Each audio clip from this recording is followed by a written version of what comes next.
Okay, can everyone hear me? Okay. So everyone welcome to the talk on psychiatry and sexual medicine with Dr. Clayton.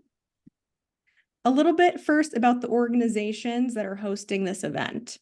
So this event is co-hosted by the Medical Student Forum on Female Sexual Medicine and the National Reproductive Psychiatry Trainee Interest Group.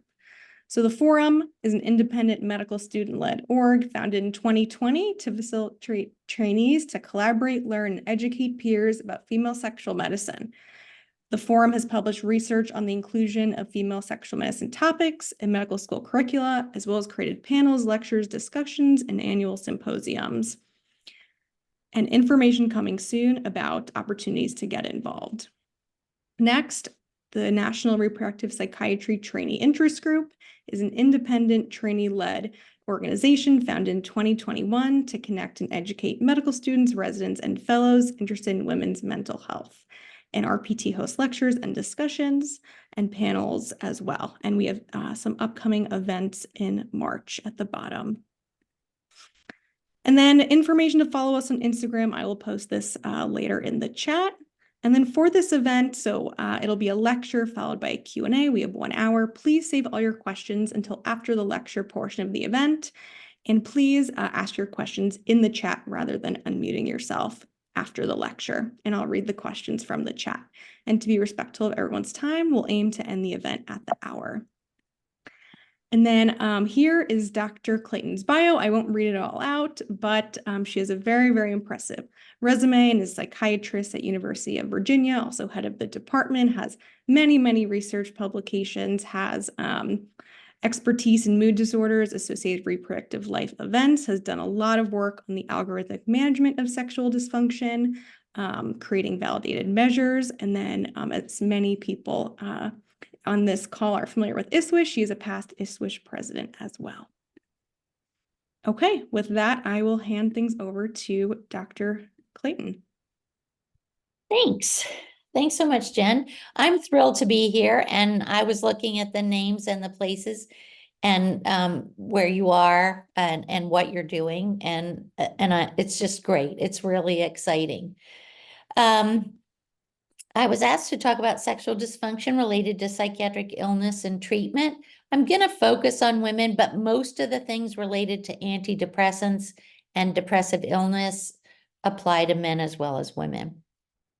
These are my disclosures, and frankly, a lot of these are related to companies developing products to treat major depression, a lot of different and new mechanisms of action.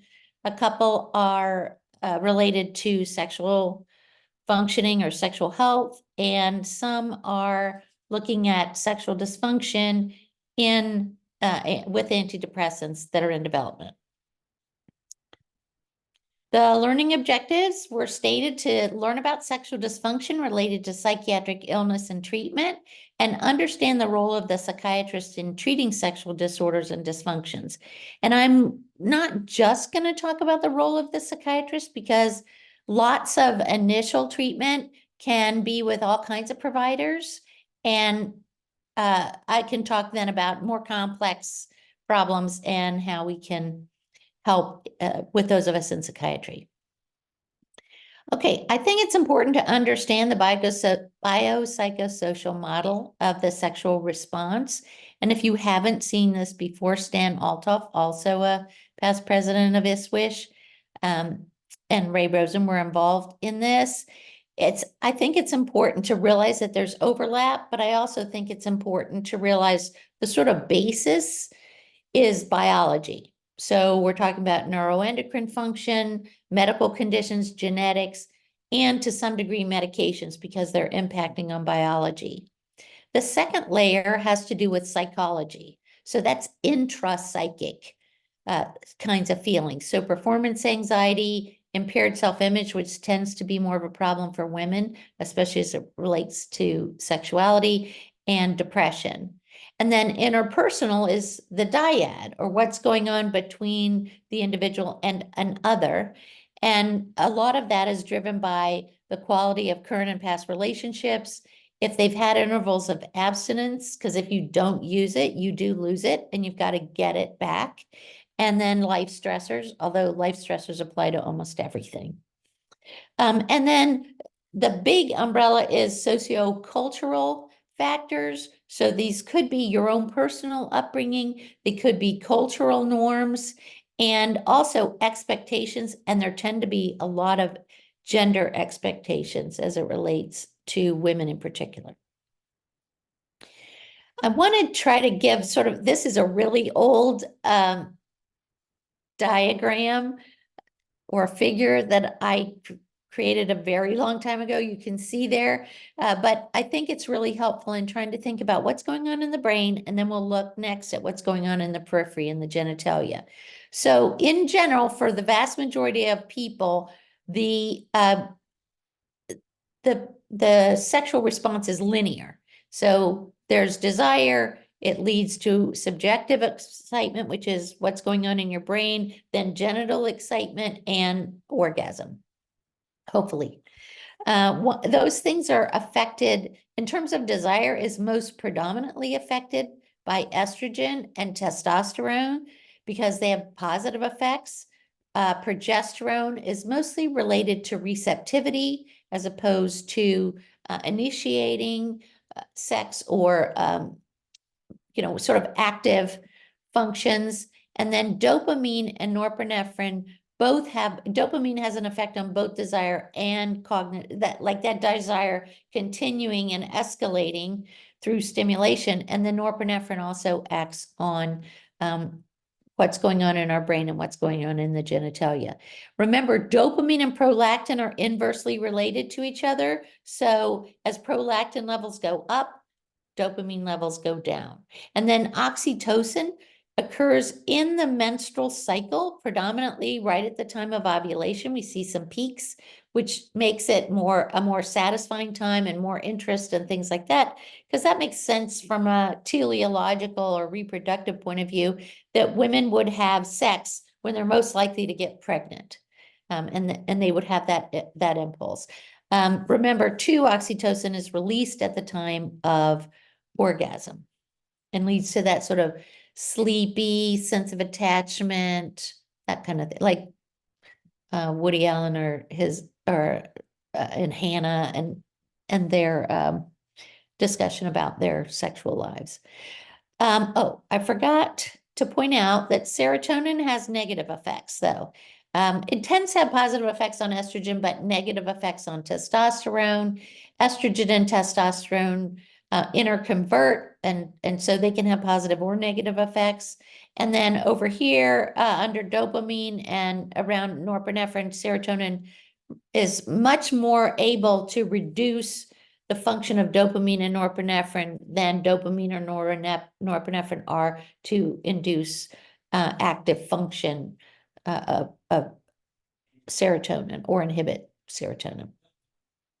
Okay, in the periphery, serotonin also plays a role, and you can see here, vasocongestion is what we're looking for related to the genital tissue, and sex steroids are needed to have sort of the basis for stimulation leading to vasocongestion. And we do know that norepinephrine does stimulate vasocongestion, but it also turns on the 5-HT or serotonin 2A receptor, which tends to shut that down. And so maybe in people who have persistent sense of arousal, like PGAD, then it may not be shutting down. Also, serotonin tends to reduce nitric oxide, which is needed along with testosterone for arousal in men and women. And then serotonin also can impact on sensation. So it can either cause hyperalgesia, way too sensitive, or dulling of the senses. And then prostaglandin and cholinergic fibers do play a role, and maybe stuff like NPY, but we don't know about that as well.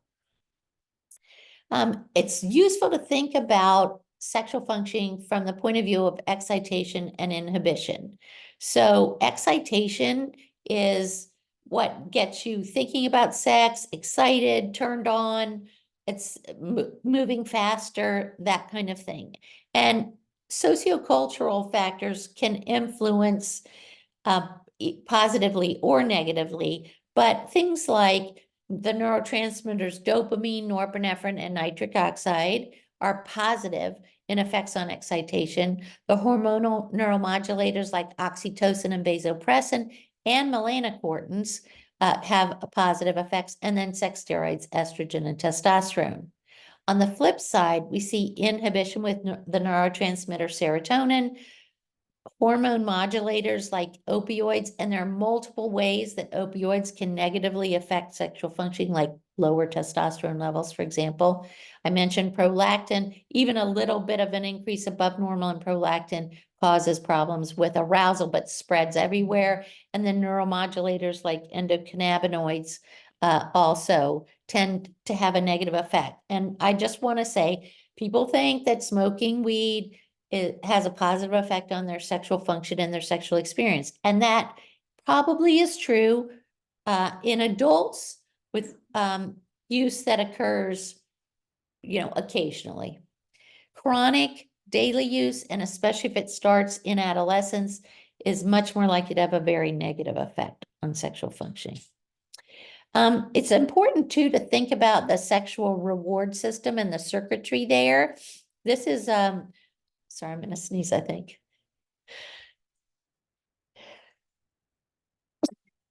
Sorry, we've got all plants blooming. Allergies are out, thanks. My allergies are coming out with pollen.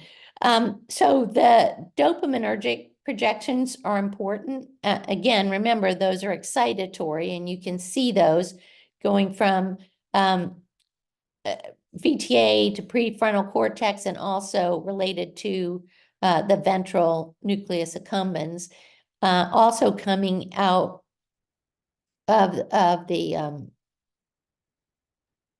I'm blanking on it now. I'll think of that in a minute. It goes to the dorsal striatum also. Then you can see glutaminergic projections. Glutamate is also excitatory. And so those are going in some of these similar areas, affecting the prefrontal cortex, the amygdala, the hippocampus, and the striatum. And then GABAergic projections are mostly inhibitory, and they're at about 30% of the synapses in the brain. And so you can see it's in some similar areas and tends to modulate reward. So if you have an experience that's rewarding, then you don't need to keep doing that necessarily. There's satiety and things like that happen.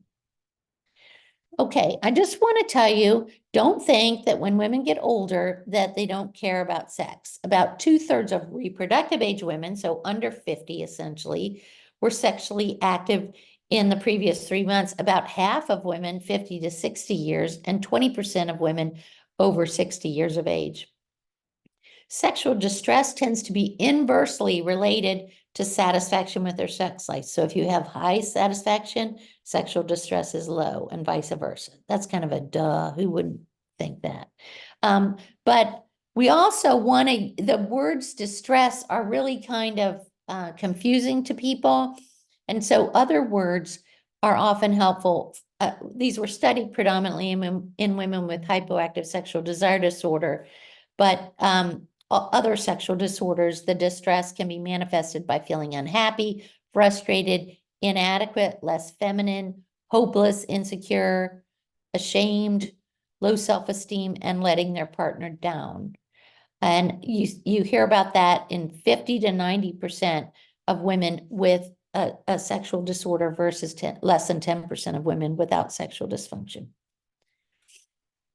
I don't know how familiar you are with theoretical models of the sexual response. On my left is the linear model, and that applies to both men and women.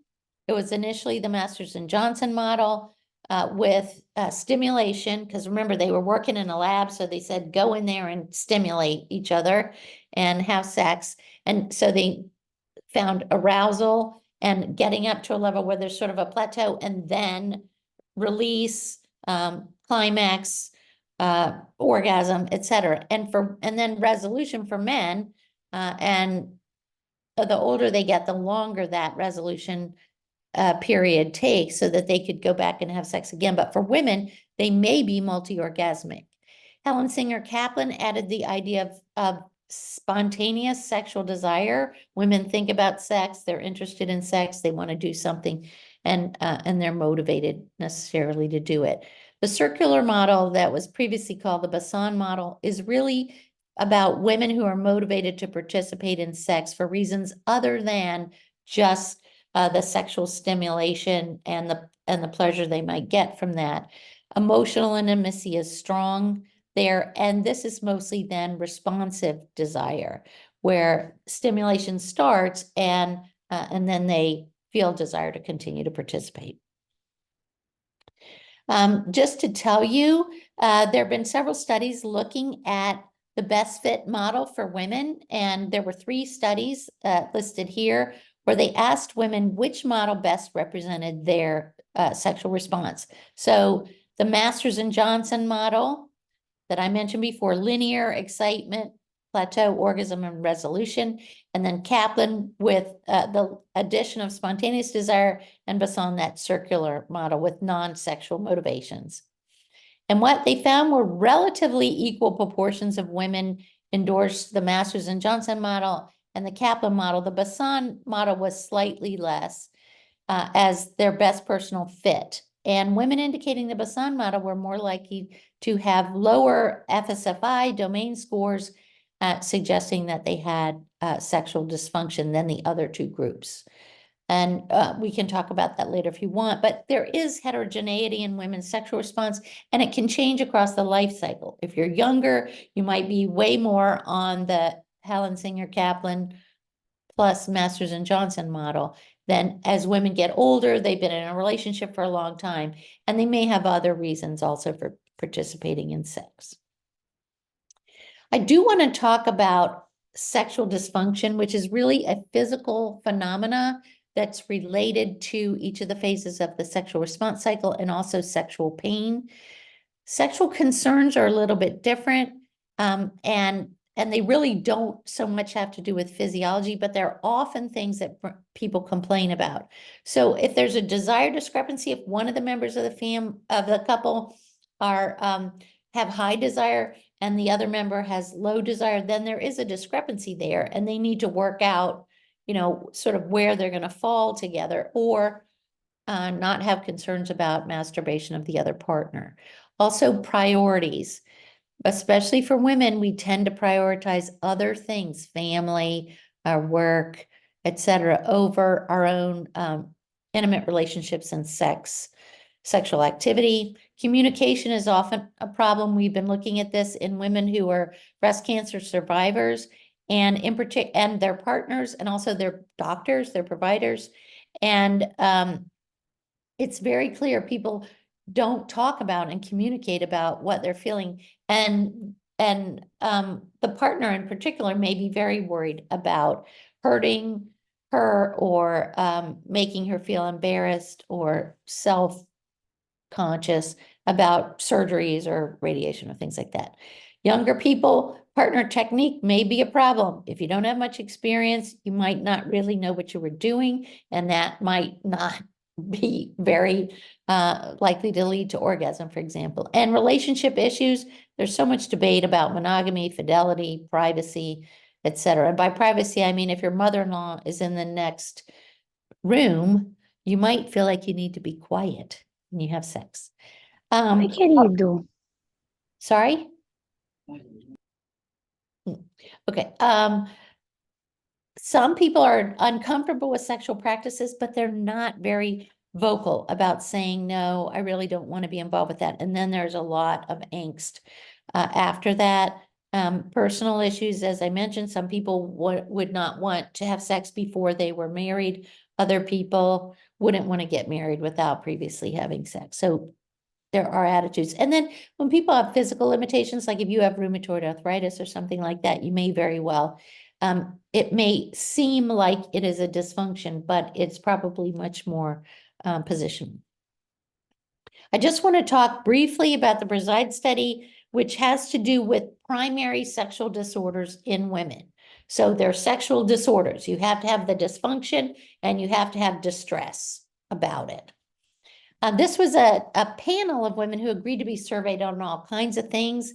That ranged 18 to 102 years old. And of the 50,000 women who received the survey, over 31,000 completed it. The mean age was right around midlife, and 81% were white, 58% had more than a high school education, and more than half were employed. 70% had a current partner, 62% were premenopausal, and we used the changes in sexual function questionnaire, which if you looked closely at my disclosures, I developed and validated that and do charge for its use in studies, and the female sexual distress scale, which I was also part of the revised version. And this is what I want to really show you. If you look at any sexual dysfunction, and your rate of having a sexual problem is 40 to 44%. But if you've also got distress, that number drops to about 12%. This number has been repeated in some other studies that were done very differently. So I'm pretty confident that plenty of people have a sexual complaint or a sexual problem. Desire, the problem of low desire or absent desire was found in 38% of the women, but with distress, it's 10%. Arousal, about a quarter of all women, but with distress, arousal problems are in about 5.5% of women, and orgasm problems in about 1 in 5, and almost 5% in those women. So when we're talking about sexual dysfunctions, we're talking about the sexual problem list. And when we're talking about sexual disorders, we're talking about the problem plus distress.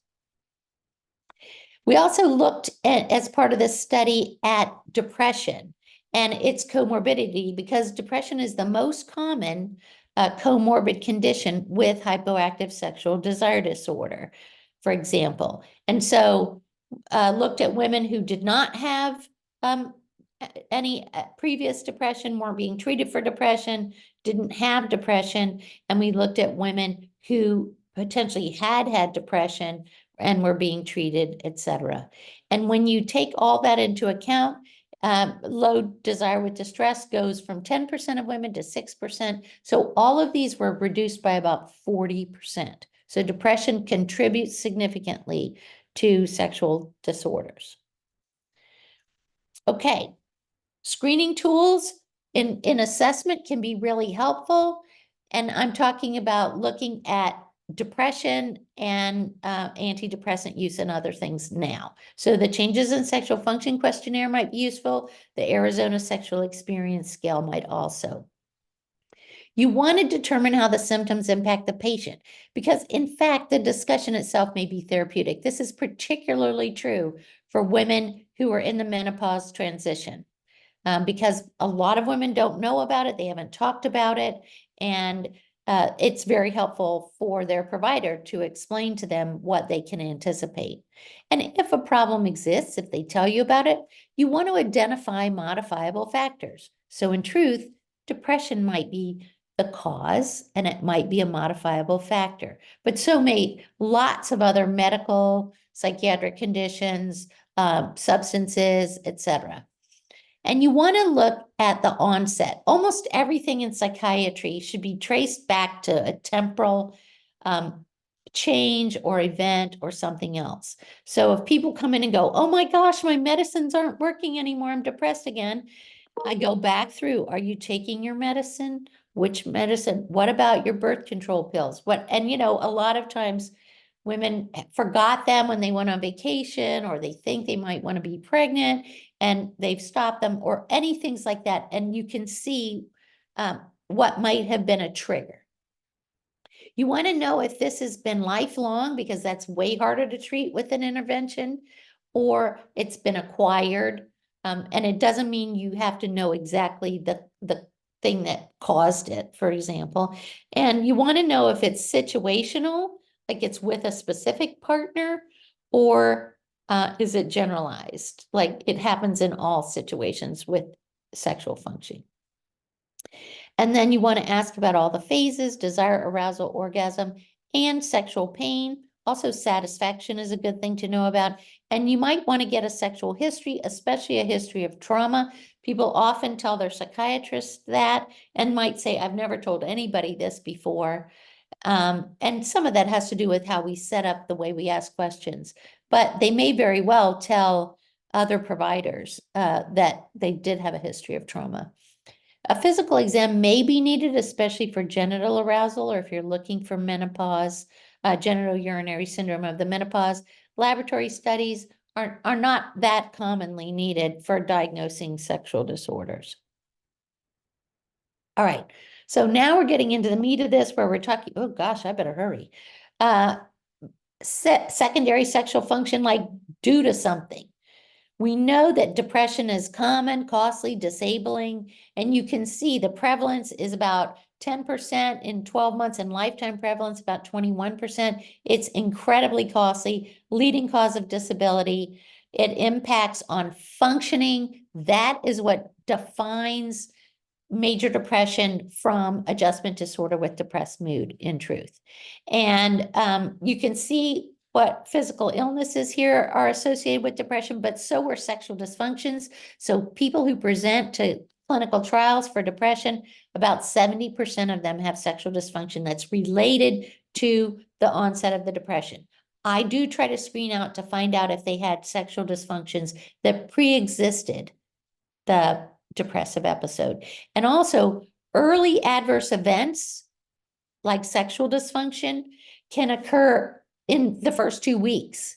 And in fact, by the time steady state of the drug is reached. And that's not the time period in which we see efficacy from antidepressants, much more like 4 to 6 weeks. Okay, I just want to point this out to you. I love this. Dean, this guy Dean is brilliant.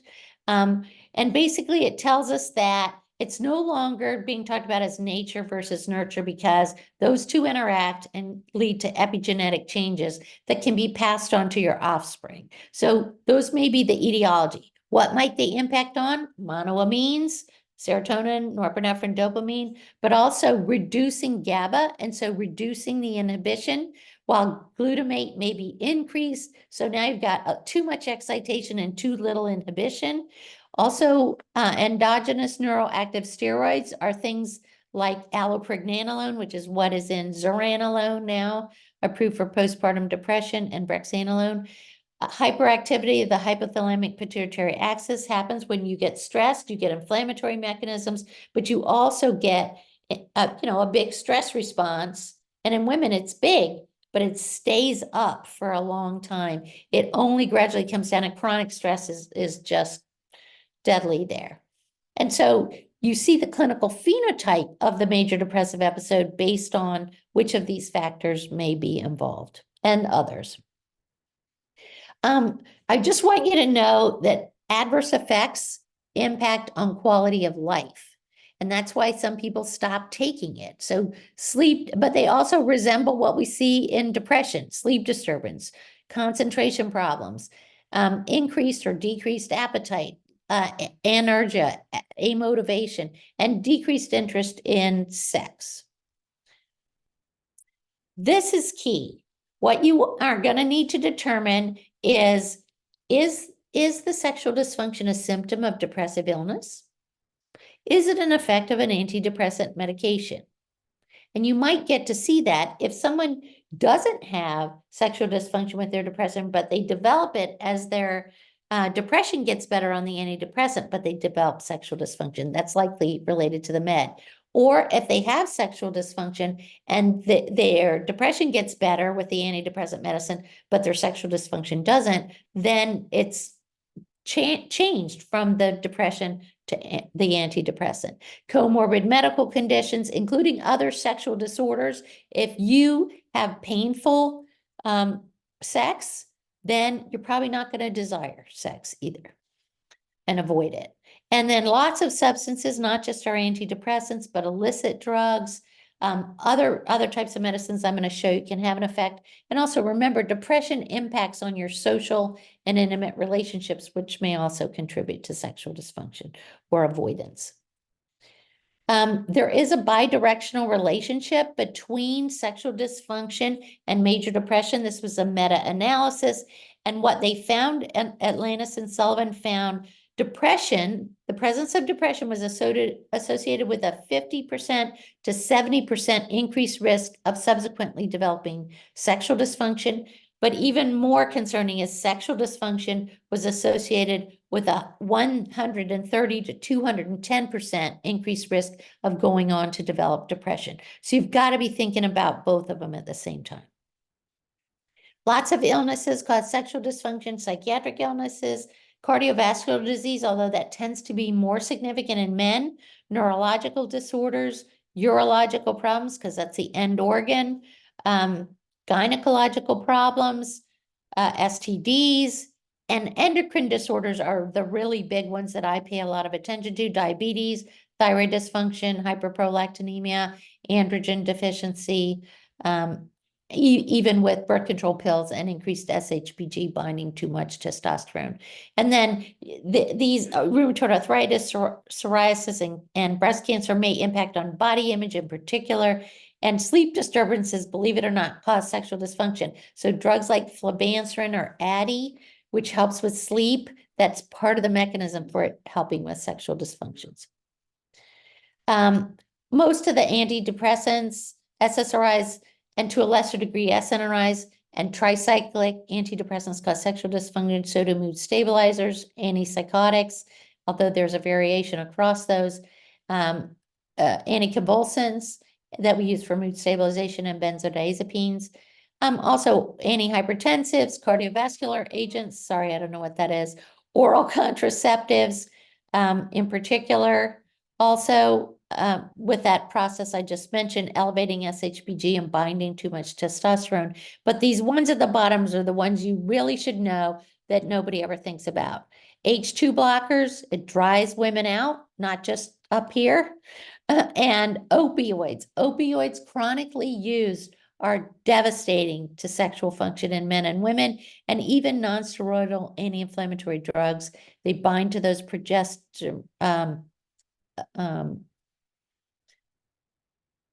prostaglandin, sorry, I knew it was a P, receptors in the genitalia, and you end up with problems. Think about those. We need to personalize treatment. We need to do that for everything in psychiatry, and we need to do it for everything in sexual medicine. So the things that should guide your treatment selection are clinical features like comorbidities. If they have certain specific symptoms, like they have insomnia, then you're going to want to try to target helping them sleep. How severe is the depression? The functional impairment is critical. We often see things like cognitive impairment and stuff like that there. And then preferences, goals, expectations, and patient preferences are absolutely critical, because there's no point in starting somebody on a medicine that's going to cause a side effect that they want to specifically avoid. And then all antidepressants are efficacious, so they wouldn't have been approved, but the tolerability and adverse event data are really pretty important because they impact adherence. I want you to think about these adverse effects as being related. And so if you see one of these, you should be looking for the others. Okay, emotional blunting in particular is going to be associated with SSRIs, where undesirable side effects are the greatest, then SNRIs, and then atypical antidepressants. And almost everybody has some adverse effect, at least initially. So if they have weight gain, they might very well have sexual dysfunction, a sleep disturbance. If they have sleep disturbance, they might have sexual dysfunction. If they have cognitive dysfunction, they might also have emotional blunting, and sleep disturbance might contribute to cognitive dysfunction. So you need to think about those things, because you're more likely to see all these things with SSRIs. Okay, depression. They all work for depression without psychosis or bipolar illness or diathesis. We use a PHQ-9 at baseline and monitoring for depressive symptoms. I don't use tricyclics at all. You don't need them for pain. They're bad during pregnancy. You can kill yourself with them at a very limited amount of overdose. So what do you do first? Get their personal past response. If they responded to something before, they're gonna again. If somebody in their family, a first-degree relative, responded to something, your patient probably will. If they have a history of using other meds, what were the adverse effects? Is cost a problem? What about their comorbidities? It's not good for us to give something that causes weight gain if they have diabetes also. And so mild major depression is either monotherapy with an antidepressant or psychotherapy. Moderate to severe is monotherapy plus psychotherapy and maybe plus some other augmenting strategy. And we need to assess for efficacy and adverse effects. What I will tell you is people who have adverse effects, who are anxious, they tend not to keep taking them. They just say, oh, I can't take this. I can't tolerate this. This is horrible. And so they stop taking it after just a few days. But they'll tell you they've been on everything. Somebody who comes in and tells me they've been on everything has probably effectively been on nothing.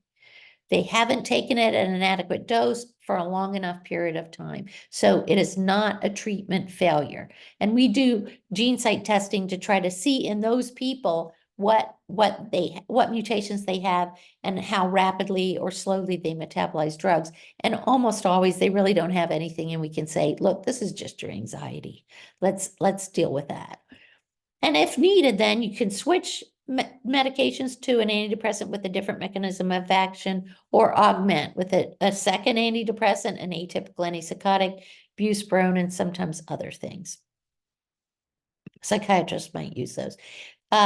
This is Soretti and Casia. They did a study looking at placebo-controlled trials and then rating the meds. In general, SSRIs have a class effect, which is over here to the right. And you can see the rate is between 70 and 80%.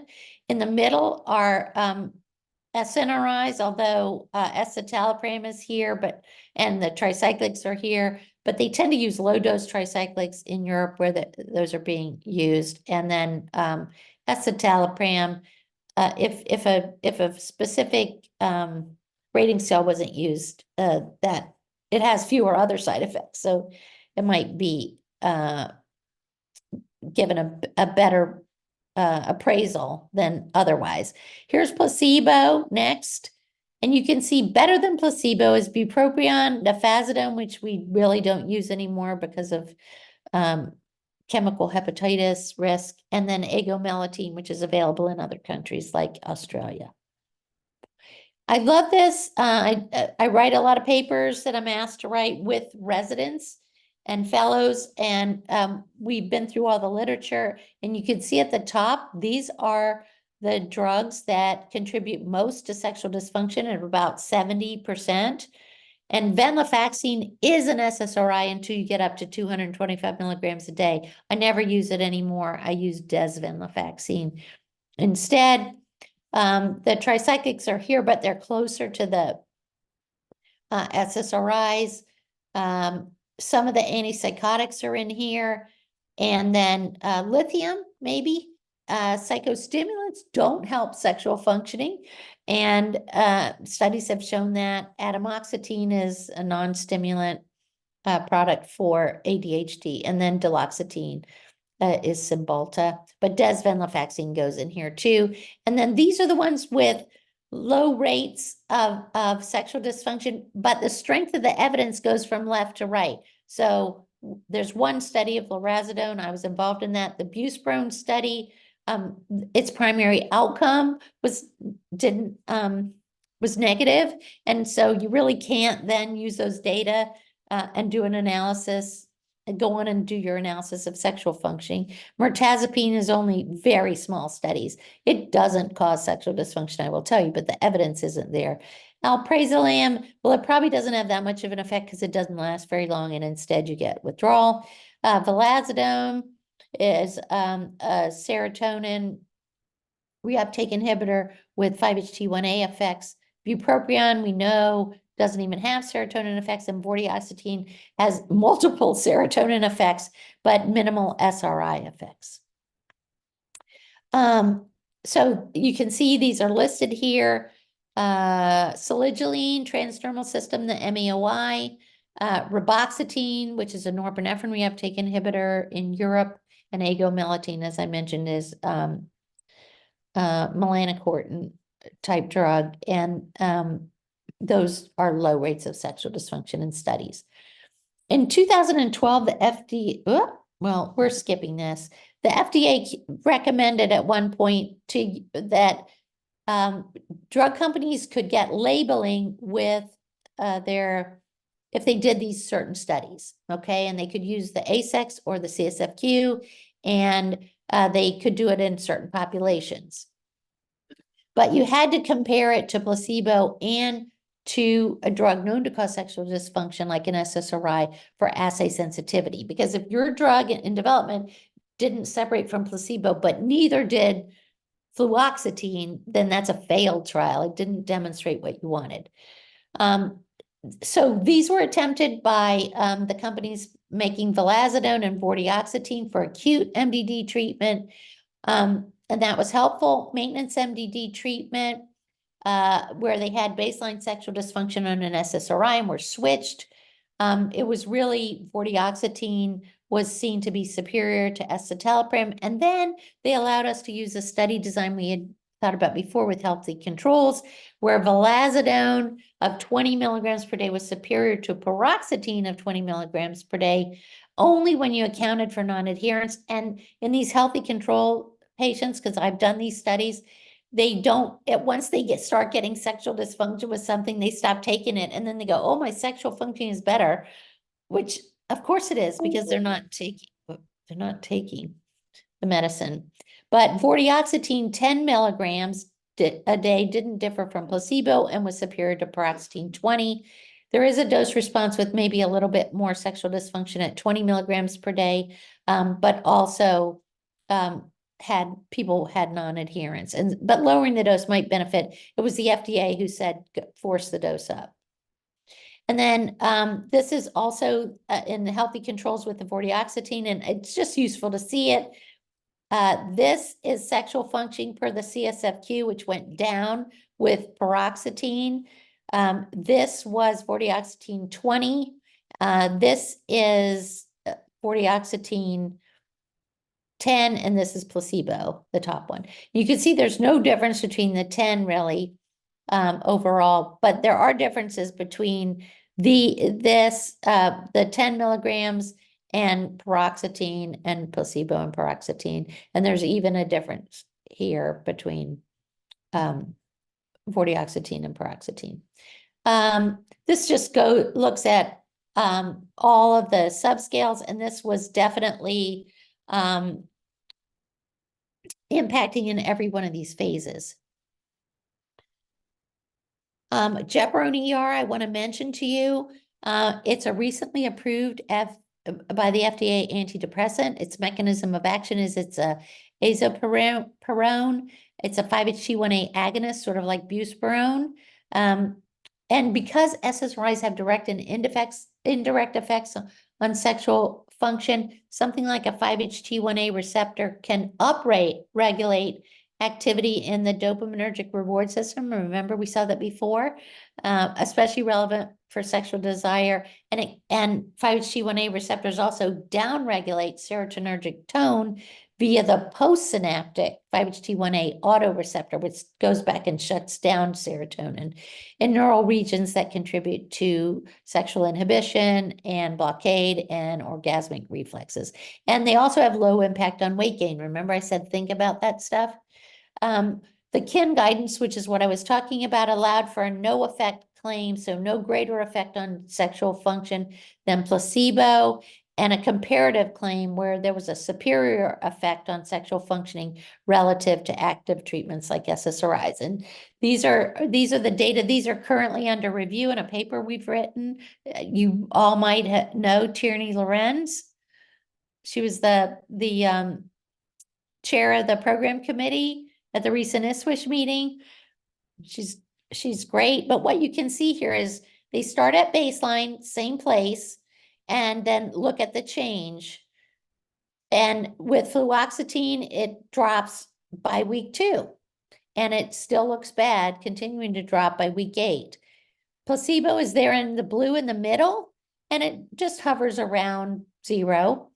And then Exua, which is the Gepirone ER, shows not much change in the first 2 weeks, but at 4 weeks and 8 weeks, there really is a significant change. This was using the CSFQ in a particular short-term study in patients who had, this is men and women, who had no sexual dysfunction at baseline. So you can see the SSRI caused it, and actually you had better sexual functioning, even though they didn't have sexual dysfunction at baseline with Gepirone ER.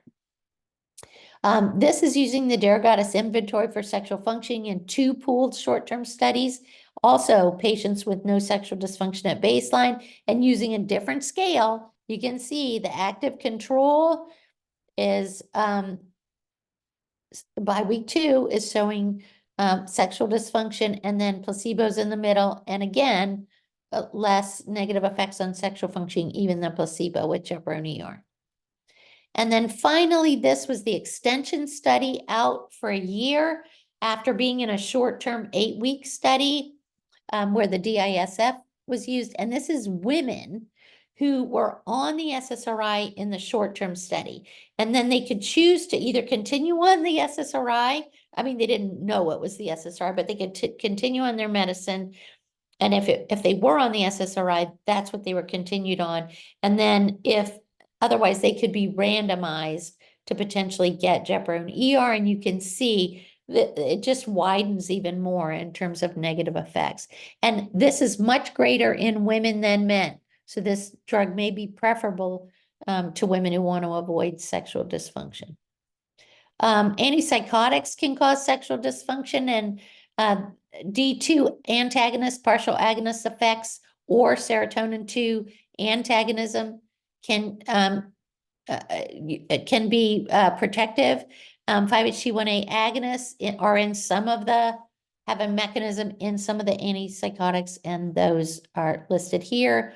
Also, if you get postsynaptic dopamine blockade with some drugs like older antipsychotics, you see elevated prolactin. Also, alpha-1 receptor antagonism is what causes priapism with mostly risperidone and other things. And then basically, there's less and less aripiprazole, probably lurasidone, quetiapine, and ziprasidone have the lowest rates when these studies were done. Mood stabilizers do contribute to sexual dysfunction. So in bipolar patients, or where you're using it in people who do have some mood instability, you need to think about that. And benzos are inconclusive. Probably problematic in women, and may be helpful with sexual anxiety in men. Just want to tell you there are some genetic basis for sexual dysfunction. One is a 5-HT2A mutation, and the other is the promoter region for the serotonin transporter. And with that latter one, women who were on oral contraceptives had an 8-fold greater risk of sexual dysfunction than women who were not taking birth control pills. General management, this is, we're almost at the end. For psychiatric and medical conditions, you want to maximize your interventions, decrease the disease effects, so address the modifiable factors, eliminate other contributing factors, substances, medication. Partner sexual dysfunction is a big reason women complain of sexual dysfunction, and discussion about limitations to include the sexual partner, alternative positions, relationship issues, etc. can matter. There are some psychosocial or psychological interventions, mostly benefiting arousal problems. And then you can use some of these drugs like flibanserin or bremelanotide approved for primary sexual disorders in women with depression related. You want to substitute meds that have fewer negative effects on sexual functioning, although they might be less efficacious or tolerated, poorly tolerated in those particular individuals. You can add antidotes. That is definitely off-label, but that can be a benefit, like we had bupropion, for example, or buspirone. Acupuncture might help, and I don't recommend drug holidays. They cause relapse. And these are the meds to substitute. I've already talked about all of those. Sometimes we add testosterone as an antidote, sildenafil, and DHEA over the counter, 100 milligrams. I'm not gonna, the new drugs in development may not have as much sexual dysfunction. So finally, in conclusion, sexual function is an important part of a woman's overall health and quality of life across the entire lifespan.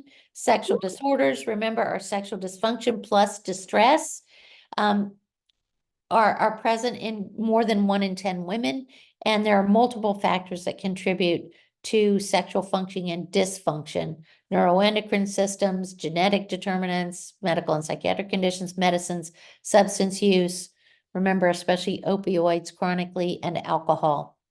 And also relationship status. If you can't stand the person, you're probably not going to want to have sex with them. An appropriate assessment regarding symptoms and modifiable factors is really important and informs the management and interventions for sexual dysfunctions. So I'm not even talking about sexual disorders, may include eliminating known causes, adding psychotherapy, and some pharmacologic treatments. So I'll stop there. Sorry, I got close to going over.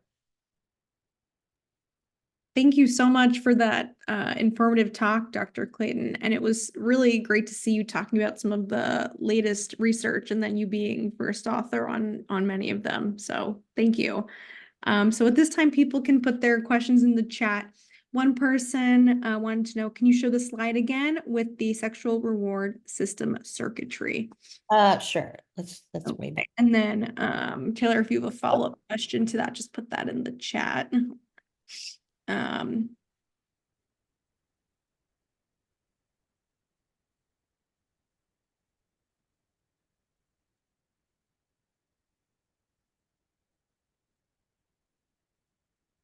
There. Great. Okay. Okay.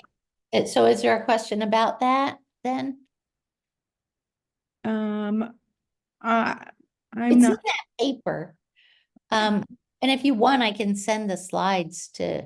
Yes, that would be great. Okay, Taylor, no, there's no question. And then a question from Angie. I know you mentioned that you avoid TCAs for treatment of depression for safety reasons. In clinic, I've seen oral amitriptyline, 10 milligrams starting, up to 25 used as first-line medication for chronic pelvic pain in female patients. What are your thoughts on this TCA as first-line medication intervention for these patients? And then are these medications and approaches, are there better ones that are first-line? Yeah, I would say things like duloxetine may be helpful. There may also be other reasons for pelvic pain, like hypertonic pelvic floor that PT would be better for. Also, if you have genital urinary syndrome or menopause, then vaginal estrogen might be better.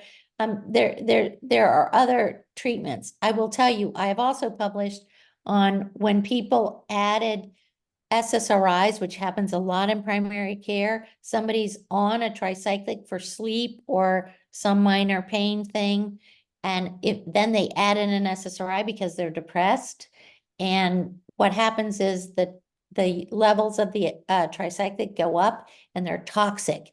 And nobody checks tricyclic levels anymore because you don't have to check all these other things. But I will tell you, they're very meaningful, and people can kill themselves with a week's worth of a therapeutic dose of a tricyclic. And you don't have to be prescribing a week's worth for them to save up a week's worth at a high dose and just take them all.